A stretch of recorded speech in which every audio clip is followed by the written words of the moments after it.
Boa noite, boa noite. Com imenso prazer. Os três mal-amados. Hoje vamos bater um papo aqui sobre a utilidade e inutilidade da poesia. Se a poesia é útil ou é inútil.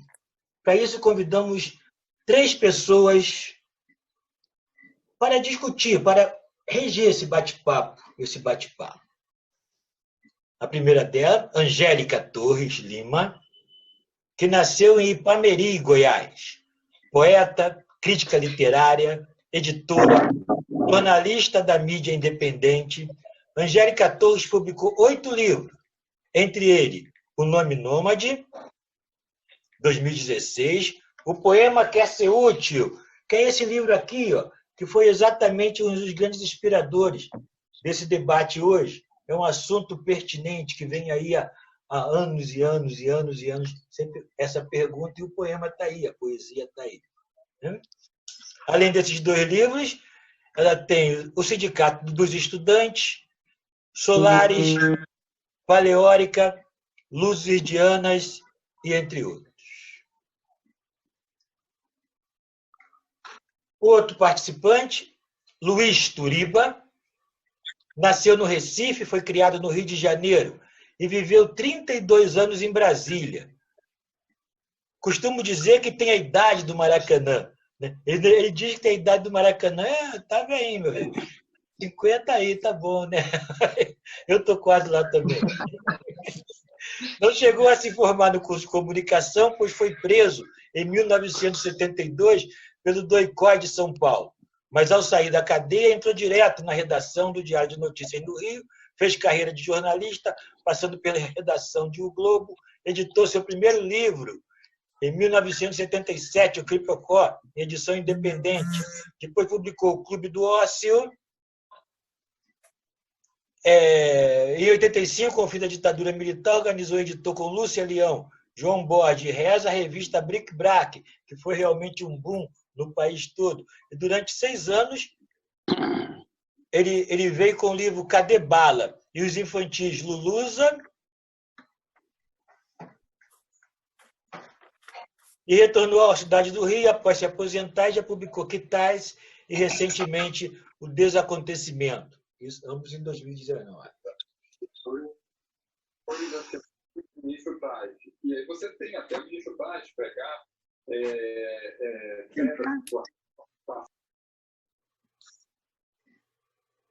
Desculpa, eu tenho que desligar os microfones que eles estão falando, né? Então, dá um certo nervoso aqui.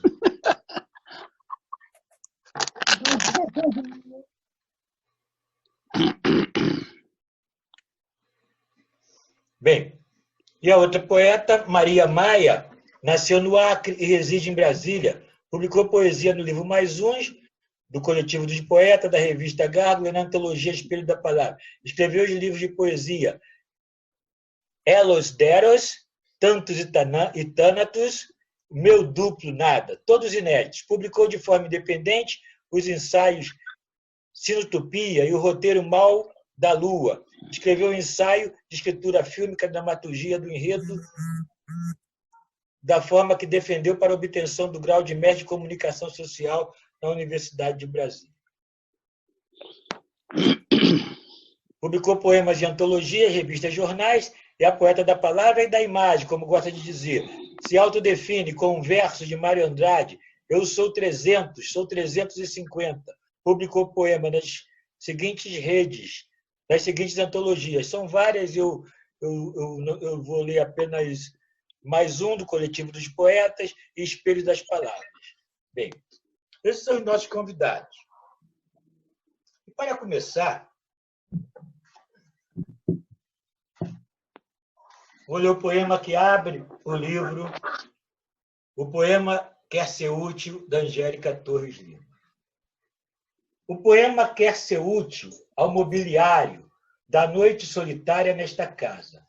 Pergunto à musa respeitosamente, compaixão ou inveja desta acre, doce e amarga solidão?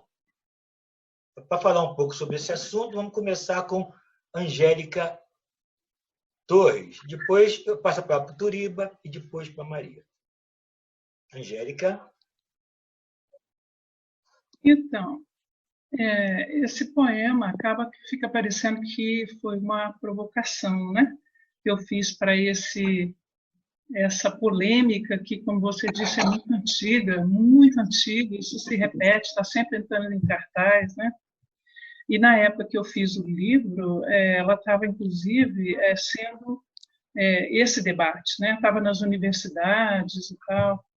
E, então, fica parecendo realmente que eu falo da inutilidade da poesia, quase que aconselhando, assim, não, o poema quer ser útil nesse sentido.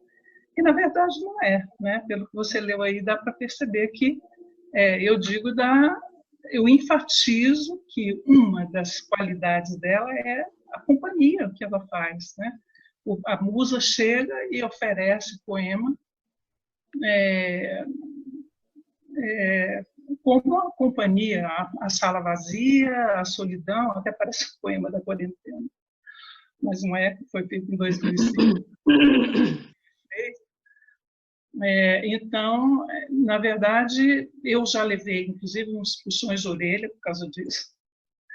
Né? Tem poeta que falam, chega assim, não lê o livro, não lê o poema, e ficam achando que eu estou indo contra essa corrente, que, na verdade, cá entre nós, eu acho que depõe contra a gente, porque fica uma conversa meio de gueto, meio de acadêmica, muito assim para críticos, e porque quem não lê poesia, a gente, como você mesmo disse, a gente é mal amado, nós somos os mal amados da literatura, né? Pouca gente lê poesia, tem mais gente que escreve do que lê. Então o sujeito pega ali e fala, poxa vida, né? Eu já tenho dificuldade, a poesia é difícil, né? É uma linguagem difícil. Então, eu já não vou pegar. Se os próprios poetas estão dizendo que ela é inútil, né? O Leminski dizia é um inutensílio, né? O Manuel de Barros, a poesia é boa para o lixo. Claro que eles estão... Cocteau, quantos deles falaram, né? Eu dizia, na época, quando eu publiquei, eu me lembro, né, de ter dado uma varredura, assim, acho que ele dizia, a poesia é boa, mas eu não sei para quê. Para que serve? Bom, aí é que está. Para nós ela é indispensável, né? Ela é alimento, ela é fundamental, né? Fundamental. A gente não vive sem ela, né? A gente que tem esse compromisso com ela a vida toda, sério, profissional, doe o que doer, custe o que custar, né? Mas eu fico achando assim que afasta, sabe? Afasta, embora todo mundo ali, no caso, nessas discussões, faça o contrário, é a defesa dela, né? Contra a questão da mais-valia, contra o capitalismo, esse horroroso, exacerbado, que nos levou a esse caos que a gente está agora e que a gente vê que é invivível, né? É uma coisa horrorosa, né? Poder ter que viver num mundo em que tudo tem que ser útil, tudo tem que ter um lucro, tem que dar lucro, né? Ué, não seria mal, né? Se a gente conseguisse entrar na roda do mercado né, e ter um retorno. Oi, acho que eu saí do ar, não? E ter um retorno, assim como os demais. Mas eu me pergunto, viu, Jorge, alguém já questionou, e a todos vocês, né, e Turiba e a Maria Maia, alguém já questionou, por exemplo, a utilidade do romance, da novela, do conto, do ensaio, do texto dramatúrgico? É uma coisa assim, sabe? A poesia permeia tudo isso, todos os gêneros, né? A música, todas as artes, né? Quer dizer, ela é absolutamente útil se a gente for pensar nesse sentido também, né? Mas eu acho que isso aí foi um assunto interessante, rendeu o pano para a manga, rende até hoje, está rendendo aqui entre nós. E hoje, na verdade, é outra história, né? A gente passou para um outro patamar, uma outra plataforma, né? Estamos aí numa virada muito radical, né, com a tecnologia e essa possibilidade de todo mundo ter hoje acesso à internet, poder publicar. Quem não é poeta se faz de poeta, se sente poeta, publica à vontade, tem seu público, né? Quer dizer, isso aí criou uma mistura muito grande e é um desnível, inclusive, quem é que vai saber o que tem qualidade e o que não tem, se já não tem uma formação antes, né? Mas tudo bem, faz parte do show, né? Abriu-se essa possibilidade maior e tudo está mudado. Quer dizer, a economia vai sofrer uma profunda, já está sofrendo com toda essa decadência agora e vai sofrer muito maior, porque daqui a pouco vem a Bitcoin, a outra moeda, que não quer dizer, todo o mundo, a gente está numa profunda virada. E nesse plano, eu acho que é muito pertinente vocês terem colocado esse debate agora, para a gente analisar exatamente isso, principalmente os que estão sempre ativos na internet, que são Turiba e Maria Maia. Eu, por exemplo, nas redes, eu não estou nas redes, né? Eu estou fora já há muito tempo. Então, mas é interessante a gente discutir agora ela colocada já com a diferença do tempo, por exemplo, né, lá de Manuel de Barros, como eu citei aqui, Afonso Romano de Santana, que também trabalhou muito esse tema, né? E o Leminski, todos os outros, Alcide Pous, tantos eles. Então, eu acho que de lá para cá a mudança foi muito grande. E como é que fica a poesia nessa? Eu queria colocar isso para vocês, dar a palavra para vocês, quem queira pegar, quem queira falar primeiro. Luiz Turiba. Quem é? Eu ou Maria? Você, Turiba. Deixa a Maria depois. Pode ser você. Diga lá. Tá bom. Angélica, você, de certa forma, você jogou o veneno e o antiveneno também, porque você justificou a existência da nossa existência. Quer dizer, nós só existimos por causa da poesia, de certa forma, não é? Então, é um debate que nunca vai se acabar, vai ter sempre. Nós somos os mal amados desse campo da literatura. Agora, nós somos aqueles, os poetas, e no geral, a poeta e o poeta, que colocamos a alma e a razão da existência num mundo tão cruel, tão violento, tão surpreendente. E quem de nós, há 3, 4 meses atrás, imaginaria que estaríamos vivendo uma experiência tão fantástica, mas tão cruel, com tanta gente padecendo, sendo levada, amigos próximos, poetas maravilhosos. Aí em Brasília está se perdendo poeta, aqui no Rio está se perdendo poeta, no Brasil inteiro e no mundo inteiro, não é? Porque é uma guerra mundial, é uma atitude mundial. Eu tenho pensado muito nisso e no amadurecimento nosso enquanto poeta e o instrumento da própria poesia para poder enfrentar isso aí. Porque a poesia é, acima de tudo, um instrumento estético. Ela pode ter outros complementos. Agora, se a poesia não for um instrumento de linguagem, uma coisa que cause estranhamento, uma coisa que cause uma sensação no outro, ela não tem razão de existir. É por causa disso que Drummond existe, que Cabral existe, que Bandeira existe, que Manuel de Barros existe, e que você, Angélica, e e Maria Maia também existem, como o Jorge, como todos que estão assistindo a esse debate. Obrigado, Turiba. Maia? Boa noite, obrigada, Jorge, pela oportunidade de estar aqui falando sobre poesia, essa coisa tão útil. Eu acho que a poesia é de uma utilidade absoluta, total, inimaginável, porque tem coisas que só a poesia pode dizer. E aqui eu vou falar também da poesia no sentido grego, não só do verso, mas a poesia, a poiesis, o grego, é a criação em qualquer de suas formas.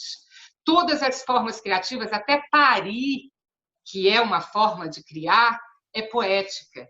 Tudo que cria é poesia. Então, tem um amigo meu, Teodoro Gontijo, Reginaldo Gontijo, que diz assim: haverá um dia que tudo que direi vire poesia. Eu acredito que haverá esse dia. E a poesia do verso, particularmente, porque cada universo poético desses tem suas linguagens, suas manhas, né? Mas todas fazem parte desse mesmo manancial enorme que é a potencialidade criativa do homem, do ser humano. Você vem da pré-história até agora, se tem uma coisa única no homem, é a criação, a capacidade de criar arte. E aí dizia o Nietzsche, temos a arte para que a realidade não nos destrua. E isso eu trago para esse presente agora de pandemia e de horror bolsonarista, que transformou a pandemia do Brasil realmente num horror, que a gente podia estar em outra situação e não nessa que estamos, né? Então, o Nietzsche diz para a gente que a arte é necessária para a gente não ser engolfado por essa realidade brutal, horrorosa. E a arte em todas as suas formas. Eu tenho acompanhado, porque eu acompanho realmente mídias sociais, amigos, internet e tudo mais, e como é que o volume de atividade artística, criativa, poética, né, cresceu, porque nós, nos momentos que nós estamos em crise, a humanidade pode até ser destruída e dizimada, né? Nós temos ainda dentro de nós esse território da imaginação, para não ser consumido por essa loucura, né? Então, para mim, a poesia é isso. E a poesia escrita, particularmente, quando ela tem ritmo, porque o grego, por exemplo, não tinha rima, mas tinha ritmo, o metro deles. Eles iam de 1 metro a 10 metros, decassílabos deles, né? Mas eles não tinham a nossa noção de rima, do civil, rimando com o Brasil, essa noção que nós temos.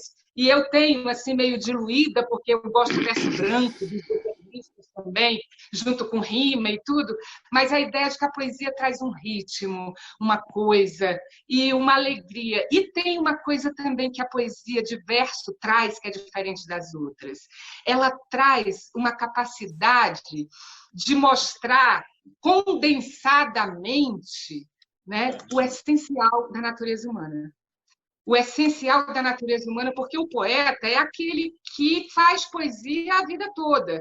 E ele passa, fazendo poesia, por circunstâncias muito diferentes. Ele passa da alegria para a tristeza, da dor para a tragédia, para todas as instâncias que nós, seres humanos, somos afetados, as circunstâncias existenciais que nos remetem ora para a alegria, ora para a tristeza, ora para a dor, ora para o prazer, né? Enfim, para todas as emoções possíveis que o gênero humano comporta dentro de si, o poeta é testemunho disso quando ele bota o verso a serviço disso. O verso a serviço de sua vida e da vida das pessoas em torno dele. Eu digo as vidas das pessoas em torno dele é a humanidade, porque o que está em torno da gente é a humanidade. O chinês, o americano, o brasileiro, o japonês, todos nós fazemos parte dessa coisa que se chama humanidade. E é nesses momentos de crise muito terríveis agora, da pandemia, do Covid e do covarde, né? Do covarde que está aí na presidência da República, né? Então, nesse momento, é necessário que nós, poetas, nos colocamos nesse serviço, nesse lugar. Eu me lembro aqui da poeta Sofia de Mello Breiner, que eu tive a oportunidade de conhecer e até fiz uma entrevista com ela. Estive com ela em 2 oportunidades em Portugal, na Rua das Graças, na Travessa das Mônicas, no bairro das Graças, em Lisboa. E ela falou, a Sofia tem uma coisa que é essencial.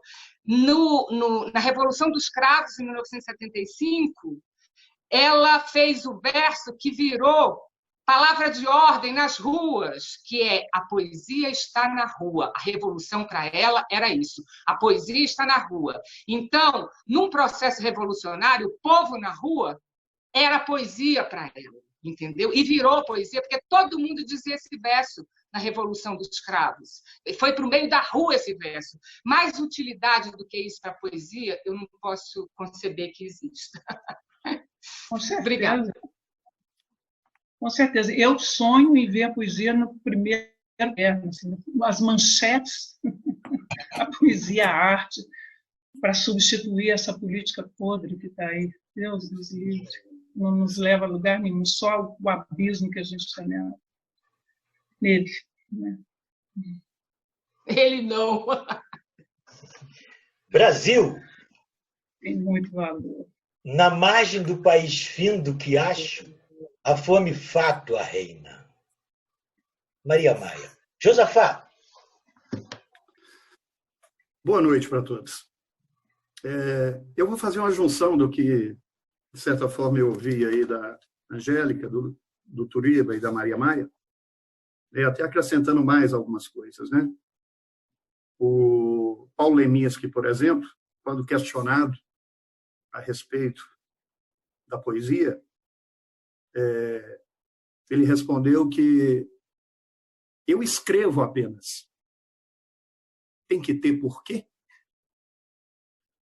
É interessante ouvir isso, porque, ao mesmo tempo que ele coloca isso, o Jorge Fernando dos Santos, que não é o Jorge Amâncio, ele vai dizer: a poesia não serve para nada. Não serve para comer, não serve para beber, não serve para vestir, nem para calçar. A poesia não toca no rádio, nem melhora a audiência da TV. Não dá lucros, não paga imposto, não vence eleições. A poesia é inútil. A poesia é estéril.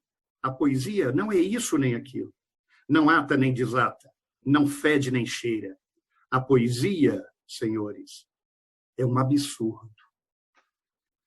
Ao mesmo tempo que eu ouço essa poética do Jorge Fernando, e aí eu lembro bem que hoje, inclusive, eu estava até me deleitando aqui um pouquinho em alguns programas e algumas entrevistas, né, do Manuel de Barros. E aí tem uma entrevista dele muito interessante com a Bruna Lombardi. Ela pergunta: para que serve a poesia? E aí ele vira para ela e fala: para nada. Depois, questionando em cima disso, eu cheguei a uma conclusão, que seja por questões semânticas ou não, mas se a poesia serve para nada, ela serve para alguma coisa. E aí, qual é meu dilema com relação a tudo isso? Quando eu ouço isso do Manuel de Barros, quando eu ouço isso do Jorge Fernando, né, tem uma coisa que me intriga. A poesia, para alguns que as escrevem, é um exercício de inutilidade. Então, analisando nesse aspecto, eu acho que não existe a inutilidade da poesia enquanto quem a escreve quer encontrar corações, mãos, ouvidos, olhos e sentido.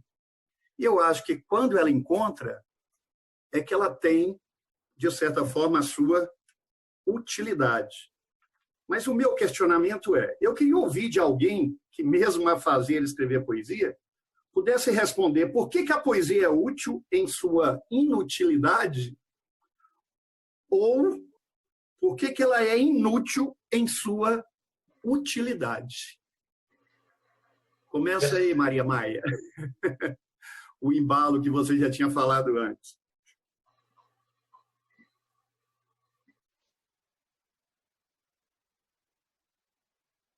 Voz, Jorge, para Maria Maia. Eu acho que a poesia tem essa coisa de trazer o inútil de cada um à baila. O inútil, que eu quero dizer, é no sentido capitalista do termo, porque a utilidade, no sentido capitalista, é muito associada com aquilo que você pode comprar, né?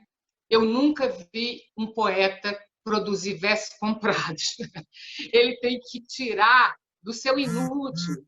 Do seu inútil, que eu quero dizer, é da sua vitalidade, da sua vida, da sua existência, da sua carne, dos seus ossos, do seu sangue, dos seus sofrimentos, das suas alegrias, né? Então, a poesia, ela dá oportunidade de colocar para... Olha, a gente tem exemplos, inclusive, na poesia brasileira, quando a gente pensa, por exemplo, no nosso romantismo, né? Castro Alves, até hoje, é idolatrado, né? Álvares de Azevedo, que morreu com 21 anos, a gente lê hoje, né? Você na escola, você lê, tem a oportunidade de ler, espero que continue tendo, porque na época eu tive, né? Então, como é que pode? Safo, 700 anos antes de Cristo, uma mulher que entrou no cânone da poesia grega de uma sociedade que não respeitava as mulheres, que a mulher só tinha o valor de utilidade para criar filhos e não era vista como um ser. Mesmo nessa sociedade, uma mulher, Safo, instaurou o lugar da poesia, né? Porque Safo entrou para o cânone da poesia grega. Ela é um dos 5 grandes poetas gregos de todos os tempos, né? Uma mulher.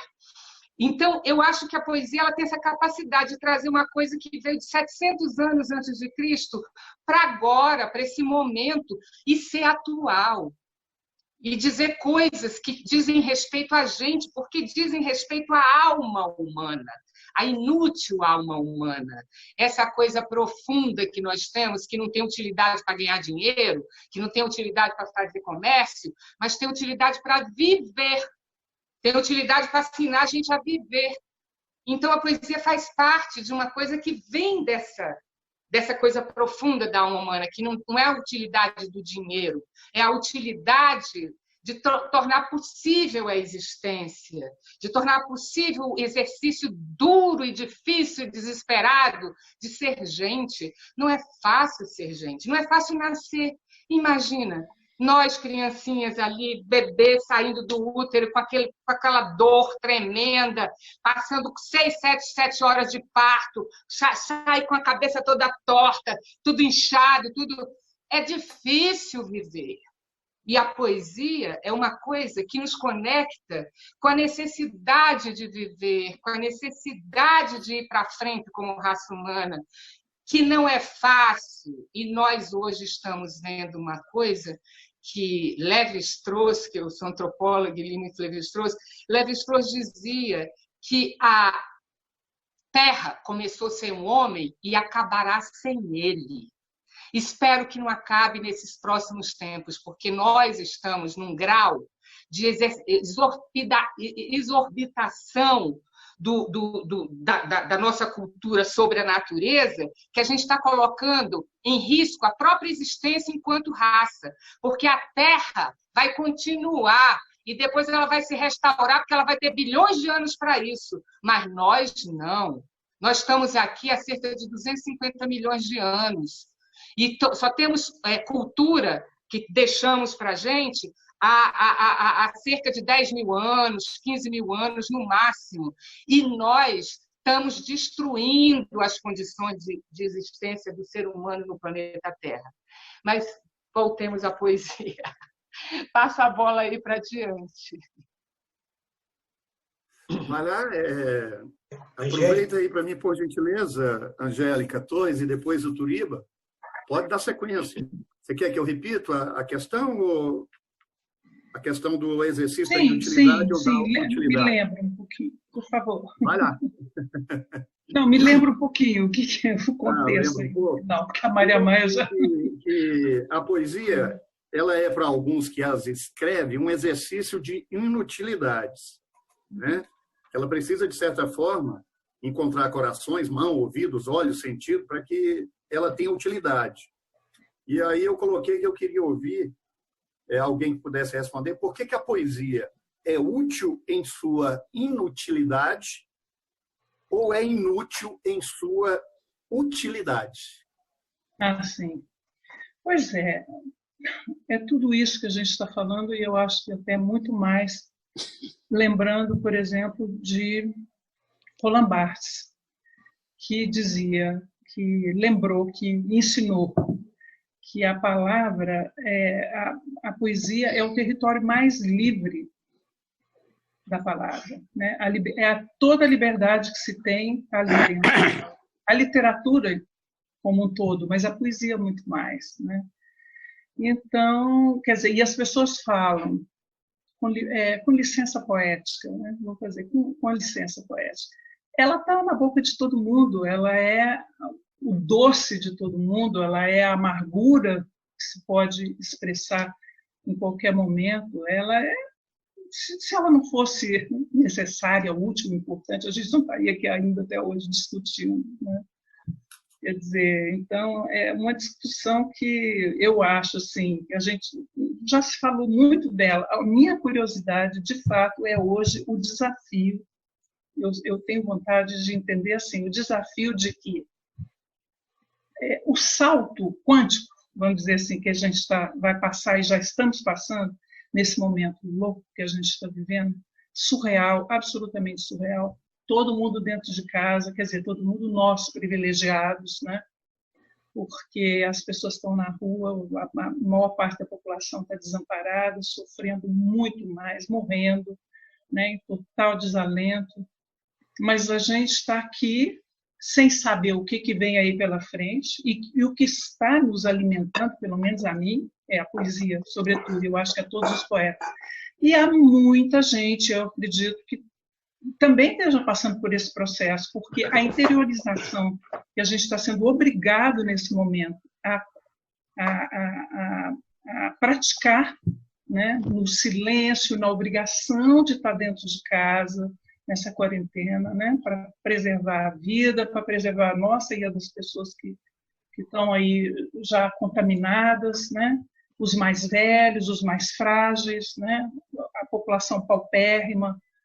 Quer dizer, então, tudo isso eu acho que está batendo tão fundo na cabeça de todo mundo, sabe? A maturidade que pode advir daí, desse momento nosso, horroroso, né? Que tudo tem os dois lados da moeda, né?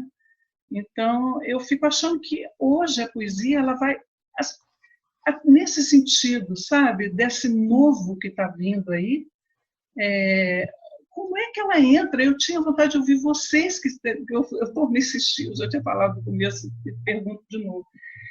A internet que vem com essa plataforma, né, o virtual, a possibilidade da gente exercitar a alma mais do que o físico, mais do que o contato físico, que era outra história, e agora a gente está se valendo, sobretudo, né, da invisibilidade e da abstração, né, que a palavra poética permite, né? Então, eu tinha vontade de saber isso, como é que vocês sentem, me permite colocar isso, né? Depois que o Turiba responder a pergunta, eu queria ouvir isso, sabe? Essa nova possibilidade, a gente saiu da era Gutenberg, claro que ainda temos ela aí, e isso aí não vai acabar tão cedo, né? Vão ser duas plataformas aí andando paralelamente, mas eu fico achando que assim, é um exercício. Eu penso que o valor, sabe, a contribuição valiosíssima da poesia a vida toda, eternamente, ela que nasceu primeiro, antes da literatura, antes da prosa, né? Quer dizer, ela agora, ela adquire, para mim, eu tenho a impressão que ela está adquirindo, se as pessoas não têm consciência disso, nós poetas temos, pelo nosso exercício constante, mas quem não tem, com certeza está virando poeta, porque você é obrigado, nesse momento, interiorizar, sabe? Fazer o seu contato interior, fazer o seu religare, né? Fazer a sua prece, né? Que é forma de poética mais profunda do que a prece. Você fala com você mesmo, que você se comunica com o outro, que você pede para o outro, que você está em contato solidário consigo mesmo, com todo mundo. Então, eu fico achando assim que, nesse momento, eu tenho a impressão que a poesia vai adquirir o valor que ela tem, que é o valor real dela, que não é o valor da mais-valia, do lucro, sabe, desse mundo medonho que a gente, se Deus quiser, está deixando para trás para iniciar alguma coisa nova, mesmo que seja em cima da catástrofe, da decadência absoluta, que a gente nem sabe o que vai vir, né? De agora em diante, tudo parado. Né? Cada artista que a gente conversa, hoje eu conversei com um que é uma potência de profissionalismo, de talento, e ele dizendo, parou tudo, está dificílimo, não entra dinheiro, como é que sobrevive dessa maneira? Quer dizer, e a gente tem que inventar, e a gente tem que se valer, como dizia Cecília Meirelles, a vida só é possível reinventada. Então, é reinventando, e a poesia não tem valor, não é útil, não é importantíssima, não é a primeira, sabe, a primeira mercadoria à mão que a gente tem para retrabalhar tudo, para recriar. Então, e agora, nesse novo mundo admirável e aterrador que a gente está entrando nele, eu fico vendo o valor dela, como é que vai ser, sabe? Como é que ela está sendo já vista, vocês que estão aí na internet, no Instagram, nessas redes sociais, né? Que linguagem já está nascendo, se vocês percebem isso, eu não estou, eu tenho uma tendência a ficar sempre mais nos luminares, aí, nos cânones. Eu bebo mais nos cânones, mas eu tenho uma leitura também do pessoal jovem que está chegando, que está trazendo reflexões, eu não sei se diferentes, porque a humanidade está sempre com seus valores eternos e imutáveis, e a poesia se vale disso também, do novo, mas do imutável. Né? Então, acho que eu estou falando demais. Desculpa. Não. Viajei na maionese. Tá doido, perfeito. Barato, Uriba. Querido. Pronto, estou aqui. Caramba, quanta coisa sendo dita e quanta coisa bonita. Cada frase da Angélica ou da Maria me dava vontade, eu pensava o negócio, eu vou por esse caminho, eu vou por aquele. Mas está valendo tudo. Jorge, parabéns para você por todos nós de estarmos participando desse... se vendo no espelho. Eu acho que nós estamos nos vendo no espelho. Né? E entre as reflexões que eu faço do nosso papel, a Angélica pergunta sobre plataformas. Não sei, eu estou aprendendo, a quarentena me fez muito reaprender. Outro dia eu consegui traduzir um poema meu em PDF. Rapaz, era uma confusão para eu fazer. Eu tenho uma companheira que é craque nesse negócio das linguagens digitais, etc. E tal. E ela sempre, todos os meus livros, ela resolve, ela graficamente ela dá uma visão, porque eu vejo muito a poesia no sentido da visualidade.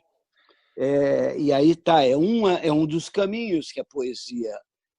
porque a poesia ela tem vários caminhos. Ela não é... a Angélica citou os cânones, né? A poesia escrita, mas a poesia cantada, a poesia falada. Maria foi lá atrás para buscar. Então, diante de todas essas reflexões sobre o nosso papel, sobre que tempos são esses que nós estamos vivendo, o que cada um de nós está sentindo, obviamente sentindo como poeta e como ser humano dentro desse momento, eu fui me lembrar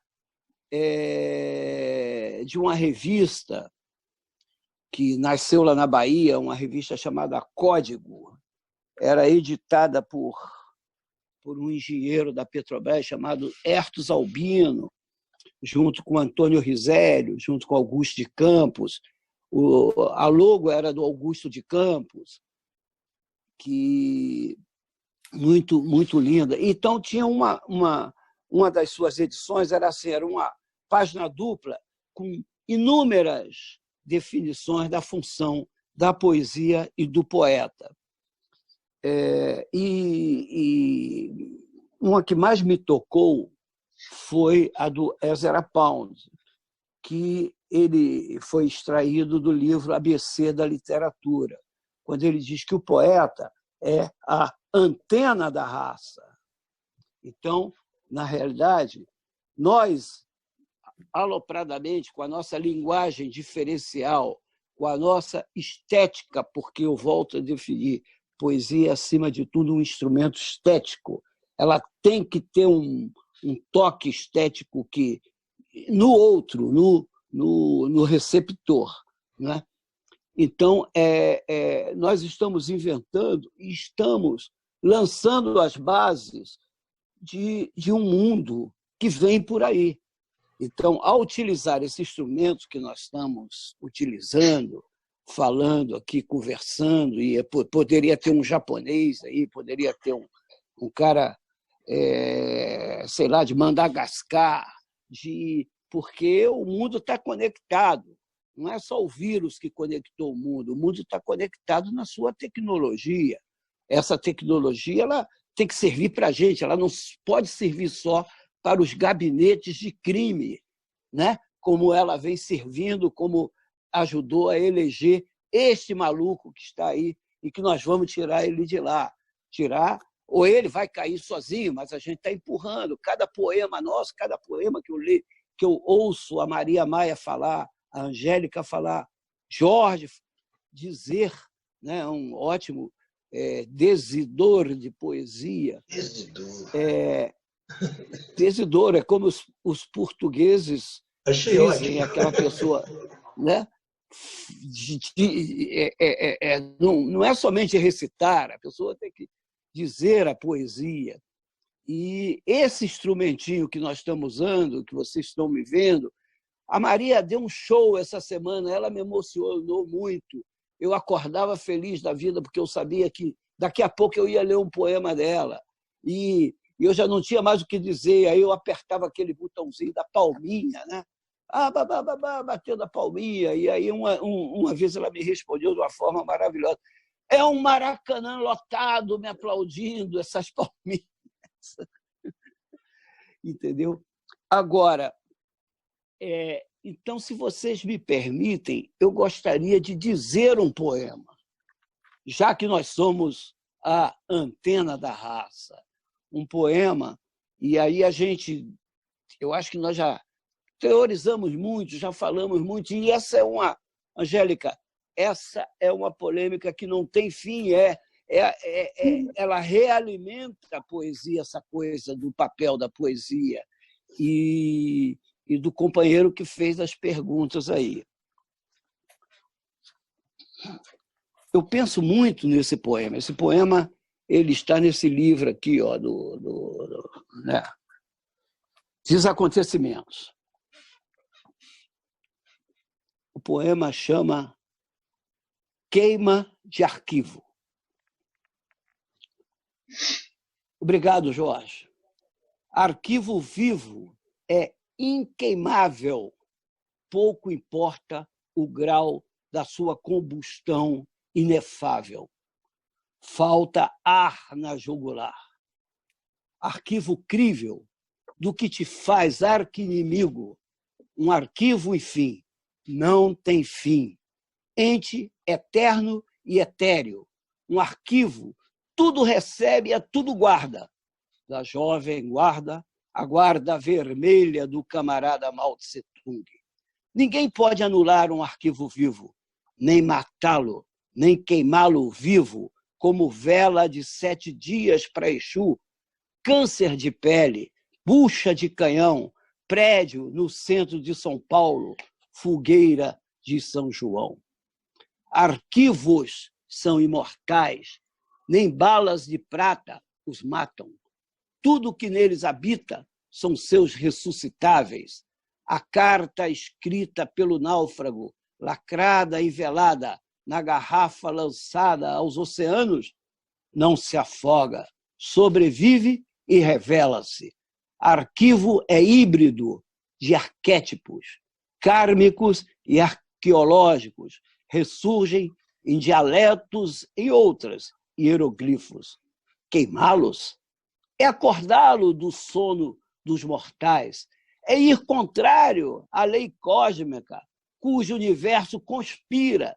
Então, meu chapa, não pense ser dono do destino. Teu engano é não ver cair o pano. Há sempre testemunha-chave, fogo, fato, alma vivente, autorretrato da realidade que transparece. Não o crime perfeito, mas moto contínuo, el perpetuum mobile que ressuscita. Sempre o seu moribundo arquivo, o detalhe, mesmo lívido, pulsa vívido. Obrigado, Turiba. Obrigado vocês. Vou falar um poema do Turiba, só porque ele falou que eu sou um mesmo desdedouro. Desidouro. Desdedouro, achei muito bonita a palavra. Estratégia. Procura-se rapidinho o jeitinho brasileiro, mesmo que se já a jatinho movido a azeite. Azar de quem não aproveite, porque prazer também produz leite. Fernando Freire.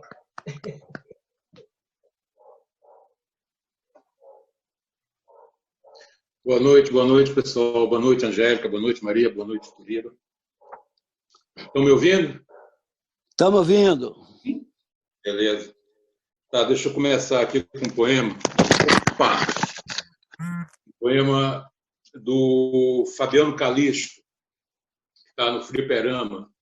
Eu queria fazer um poema à maneira clássica chinesa, montar num gru amarelo e passear bêbado pela terra dos imortais, me imaginando Libai, Breaco, morrendo na tentativa desesperada de agarrar o reflexo da lua numa imensa lagoa. Eu queria encher a cara contigo outra vez. Aliás, o que mais eu poderia querer? Queria te levar para um passeio intergaláctico no dragão vermelho, que tem um dragão azul tatuado na cauda. Mas ao resto do chão, tudo são cinzas, como no amor. E depois da chuva, o asfalto torna-se um espelho de lágrimas dos solitários da cidade. Um poeta chinês da dinastia Tang diria que depois da chuva, o pessegueiro é ainda mais vermelho, como o coração recém-arrancado do inimigo. Tudo está longe agora, muito longe, enquanto alimento o grow amarelo com amoras muito vermelhas. Penso que teu sorriso resume o sol de 3 primaveras. Pessoal, enquanto vocês estavam conversando aí sobre a questão da utilidade ou inutilidade da poesia, eu estava lembrando de um livro que eu li há algum tempo atrás, acho que de um italiano, Nuccio Ordini, o título era A Utilidade do Inútil, né, que ele abordava justamente isso que me parece que a Angélica ou a Maria falou, que diante da ordem capitalista, tudo aquilo que muitas vezes não dá lucro passa a ser encarado como inútil, né, como se o ser humano ele se resumisse a apenas uma dimensão material. Né, aí a gente lembra daquela definição de arte do André Gide, né, que afirma mais ou menos o seguinte: a arte começa quando viver não é suficiente para exprimir a vida. Né? Então, a minha pergunta, basicamente, é o seguinte. Vocês devem estar lembrados que muitas vezes nós vimos nas redes sociais comentários do tipo, deixa eu ver se eu me recordo, já precisei tantas vezes de um médico, de um advogado, mas nunca precisei de um artista. Já precisei tantas vezes de um mecânico, mas nunca precisei de um músico. nunca precisei de um artista. Então, muitas vezes, o poeta se vê numa situação de remando contra a maré, né? Isso lembra a gente até daquele poema do Constantino Cavafis, o grego, Os Bárbaros Estão Chegando, né? Que tem tudo a ver com esse contexto histórico que a gente está vivendo atualmente.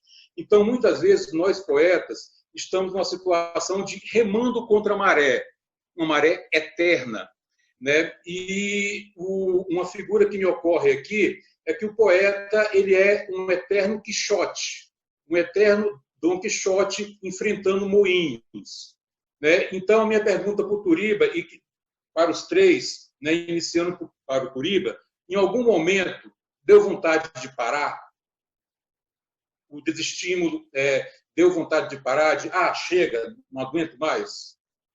É isso.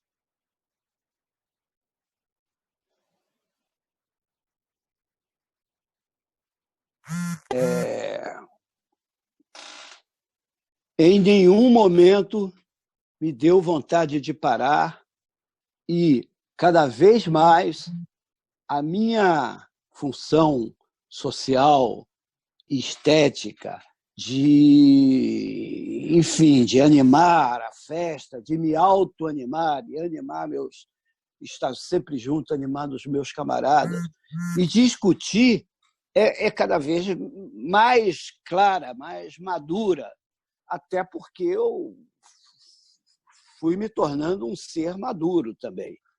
Então, essa experiência que nós estamos vivendo aqui nesse momento, planetária, e estamos vivendo no Brasil, nós somos obrigados a enfrentar 2 vírus, né? O Covid-19 e essa outra peste, que eu não gosto nem de dizer o nome, entendeu? Cada vez mais eu sinto uma animação pela vida, eu sinto que há uma função a cumprir. A minha linguagem, a linguagem dos meus camaradas, com quem a minha tribo, digamos, porque nós vivemos em tribo, eu troco diariamente, são centenas de correspondências tocando, livros que vão sendo lidos, vão sendo interpretados. Opa, saiu do ar? Não, fui eu que entrei. Oi. Saiu não. Prossiga. Pode prosseguir. Saiu não, então vamos em frente, é porque deu um apagão aqui. Então,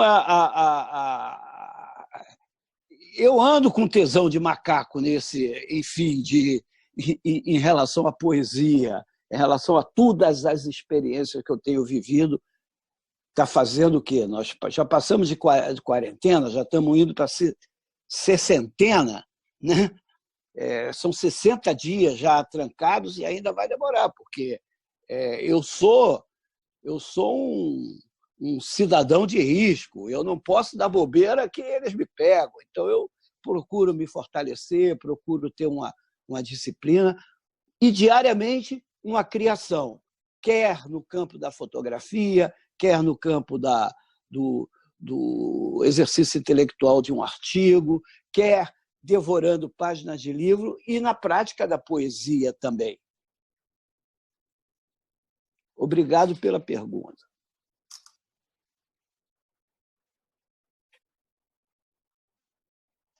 Angélica?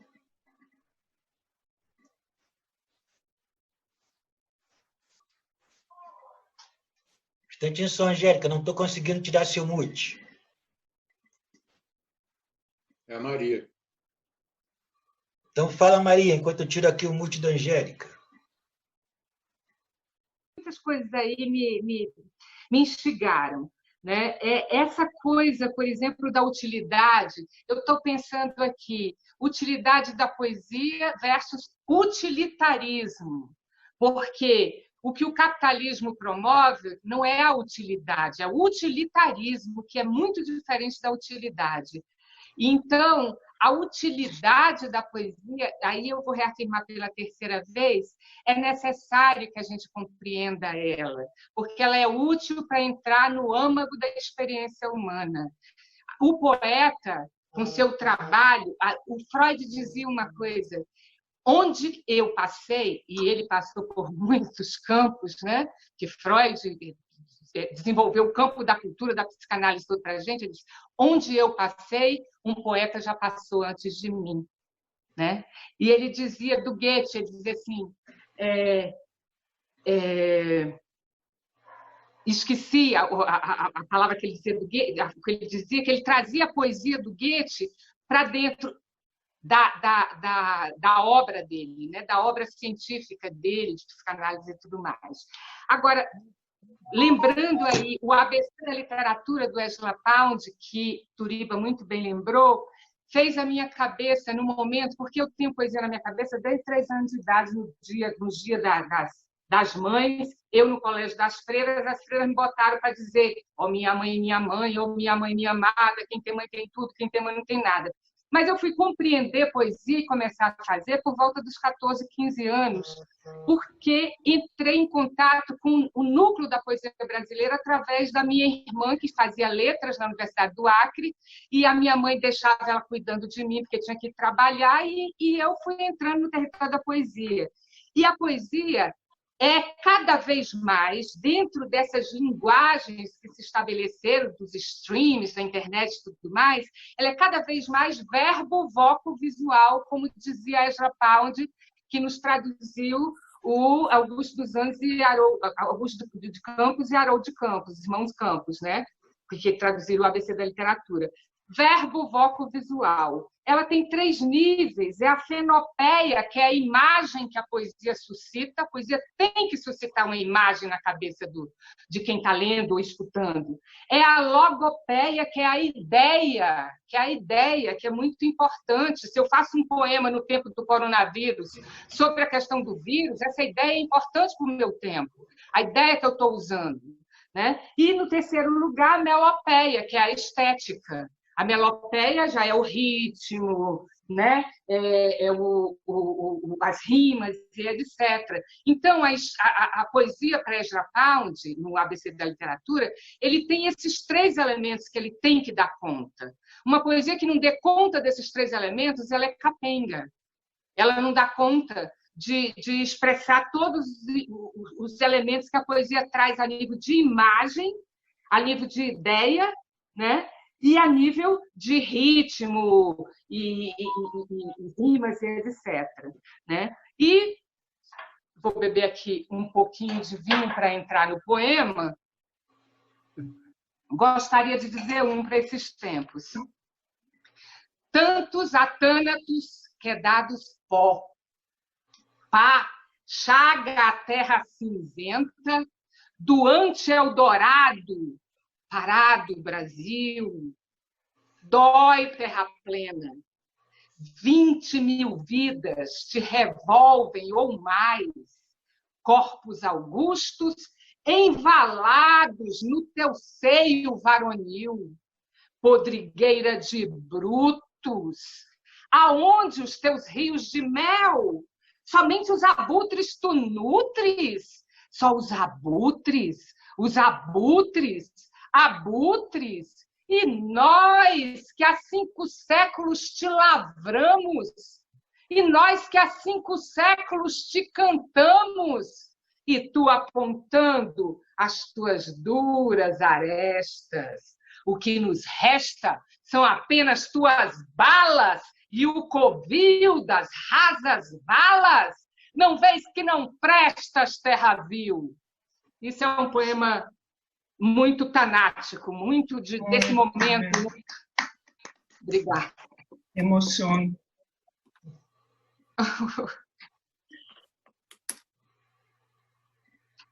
Passa a bola para frente, pelo amor de Deus. Angélica. Ai. Tirou, né? Voltou a voz, né? Eu ando chorona demais nos últimos tempos.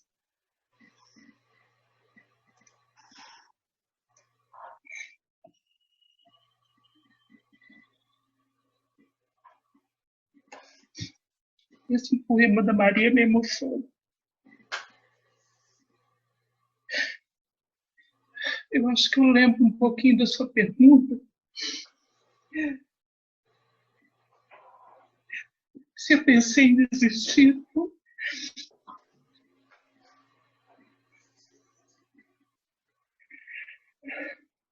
Desculpa. Não, muito pelo contrário. Guerreira cada vez mais. E a poesia na frente, como grande estandarte. E eu acho, sim, que vamos falar de novo da necessidade dela, né? Da utilidade dela. Nesse momento, eu sinto, sobretudo, que o poeta não pode deixar de dar a contribuição dele, né? Sempre teve, assim, teve um período muito, eu não sei se foi depois da ditadura, críticas, né, quanto à poesia engajada. Na verdade, não é a poesia que é engajada, é o poeta que é engajado, né, e produz a poesia revolucionária, né, a poesia que está ali brigando, que está na defesa. Eu sinto isso, sabe? A pergunta que foi feita, né? Eu senti uma necessidade de, tanto no jornalismo quanto na poesia, de dar essa contribuição histórica, né? Registrar esse momento que a gente está vivendo para, em algum momento, se a gente conseguir ultrapassar esse horror, né? Se não sucumbirmos aí, se não vier uma guerra, porque tem tanta previsão, tanta profecia horrorosa, e elas foram anunciadas e todo mundo ri, todo mundo critica, porque profecia, não, elas são alertas, né? E tem, inclusive, um alerta forte do Jung, né? O Jung, eu não li isso, eu vi uma discípula dele falar que nos anos 70 ele falou que não dava mais 50 anos para o mundo continuar o que era, que ele seria transformado em pó. Então, se a gente passa adiante, e isso tudo aí é uma lição aproveitável, o tempo todo o Sísifo, sabe? A gente rola essa pedra desaba, e a gente constrói, ela desaba, e a gente leva, ela desaba. Se a gente novamente conseguir, hoje eu sinto, o artista, então, nunca fez falta para esse sujeito aí, que você deu o exemplo, deve estar sentindo agora, ele deve estar percebendo agora o quanto o artista é importante, o quanto é interessante, o quanto ele está contribuindo. A gente vê aí agora, durante a quarentena, a quantidade de beleza que está sendo oferecida na música, na poesia, em todas as formas de arte, sabe? Quer dizer, as pessoas estão aproveitando esse momento e contribuindo, dando o seu depoimento, que isso vai valer para o futuro, sabe, para os nossos filhos garotos ainda, que se Deus quiser ainda tem muito que viver, muito chão para viver, os netos que vêm aí, todo mundo pelo registro que a gente está deixando, né, dessa poesia que a gente está dando o nosso testemunho dela, né? A Maria acabou de falar um poema que me faz chorar, vergonha.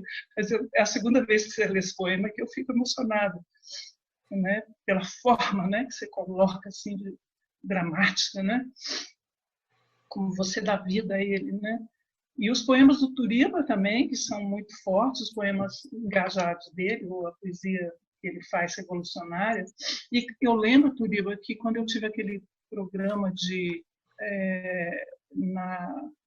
na Web TV, que chamava Entre Letras, não foi muito adiante, mas a primeira que eu fiz, a entrevista que eu fiz, acho até que eu te dei no dia do seu aniversário uma cópia dele, foi sobre a poesia revolucionária, o quanto os poetas, ao longo da história, deram, os revolucionários mesmo, eu tenho quantos aí que a gente vai citar, que vocês podem até me lembrar, além dos nossos mineiros inconfidentes, né? Os poetas ali, o Ho Chi Minh, os poemas dele na prisão, o Che, que não era exatamente poeta, mas que alimentou Cuba. Os cubanos, eles fazem os livros deles de papel de pão, enrolar pão. Eu não sei se hoje como é que está a situação, mas quando eu fui lá, que foi não muito tempo depois do período especial, eles abandonados pelos russos, eles publicam 10 mil livros, a tiragem de 10 mil exemplares, e é consumida, e tem muito poeta lá. E o Tché foi um grande estímulo, o estímulo que ele deu à poesia, além do Martí ter sido outro revolucionário. Eu lembro que eu fiz aquela entrevista, a primeira entrevista do programa que eu iniciei naquela época foi com você, né, Turiba, sobre isso. E a gente conversou muito sobre a importância da poesia, que dá esse registro, que dá esse testemunho, né? Aqui nos anos 60 era o pessoal do violão de rua, né, que era Capinã, era Moacir Cisne, eu não lembro quantos, mas acho que Afonso Romano também. Quer dizer, então,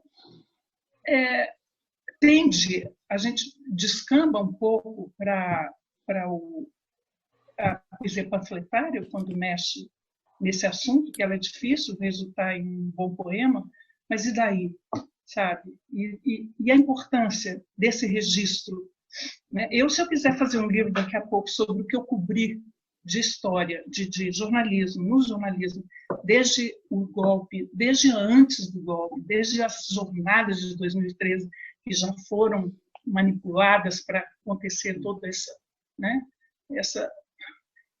esse descaminho que a gente foi levado a ele, eu tenho um livro pronto, marcando aí esse passo.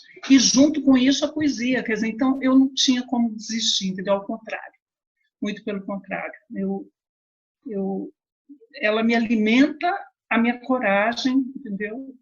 Ela é aquela minha oração noturna de, sabe, aquele testemunho ali de fé, de luta, de que a gente vai conseguir. Eu não sei se a gente vai conseguir, mas o esforço todo é nesse sentido, né? Mesmo que ele seja negativo, mesmo que ele seja dolorido, mesmo que seja pessimista, mas ele está registrando o que a alma, né, do poeta chora. Ontem, outra coisa que eu recebi um livro virtual, uma antologia sobre a quarentena, muito bem editado do pessoal dos poetas do Rio Grande do Norte. Ali tem outro testemunho, todos eles colocando, né, a sua questão pessoal, existencial, o isolamento das pessoas que amam, mas também a questão política perpassando, quer dizer, a resistência em forma de poesia, ela é alimento também, né, para a gente poder sobreviver nesse caos. Então, daqui do lado de cá não tem desistência, não. Podem até insistir, mas não desiste fácil, não. Obrigado. Obrigada também. Obrigado. Bem, gente, nós estamos aqui com uma plateia bem interessante. Já mandaram 1000 recados, mas para não interromper, eu não li os recados.